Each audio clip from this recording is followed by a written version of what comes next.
Bonjour à tous, vous êtes sur First Afrique TV et si vous venez de nous rejoindre, bienvenue à la revue des titres de ce jour. Au menu, les quotidiens La Nation, Libération, Révélateur, L'Économiste, Le Potentiel, La Dépêche, La Primeur, Le Territorial, Libération, Le Grand Jury, Le Challenge et Nord-Sud Quotidien.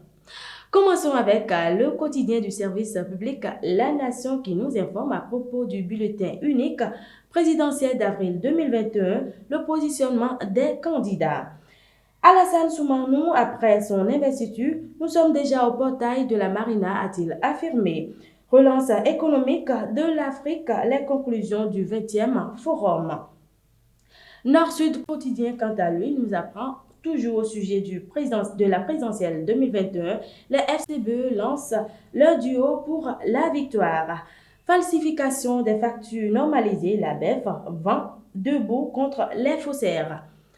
Le challenge qui titre en bandeau positionnement sur le bulletin unique de vote, le duo Talon-Talata hérite de la troisième position. Mise en place du dispositif de campagne du duo Talon-Talata, Olivier Bocon, présence stratégique, impact imparable. Présidentielle du 11 avril 2021, toujours, le parti FCBE dévoile les grands axes de son projet de société. Le grand jury qui titre en bandeau, course à la Marina, le duo Korwe-Agossa fait le point du processus et appelle à l'union. Messe politique au palais des congrès de Cotonou, l'opposition FCBE investit en pompe son duo Soumanou-Moukpe. Prudentieux et sa délégation dans la 5e circonscription électorale, Ouida Kwasset Tori, à la date fort, disent oui pour la réélection de Talon. Libération, quant à lui, nous informe au sujet de la tentative de la déstabilisation du pays en période électorale, le plan machiavélique de l'opposition mis à nu. Présidentielle du 11 avril prochain, la machine de guerre pour assurer la victoire du duo Talon-Talata. Le territorial nous apprend au sujet de l'accès au fonds de bonification, les clarifications du DGFAC qui dissipent les inquiétudes des acteurs culturels. Association béninoise des communes frontalières, le maire Dina élu présent pour un mandat de 5 ans. La primeur qui revient sur l'association béninoise des communes frontalières, le maire Simon Dina élu présent pour un mandat de 5 ans. Tournée de sensibilisation pour la quiétude en période électorale, une mission accomplie, Mariam Talata Zimé engendre des ambassadeurs de paix. La dépêche qui titre à sa une un processus électoral en cours. Le maître Sidikou Alao a affirmé le bénéfice une gouvernance autoritaire. Recommandations et résolutions de la table ronde des médias, la presse béninoise amorce un tournant décisif.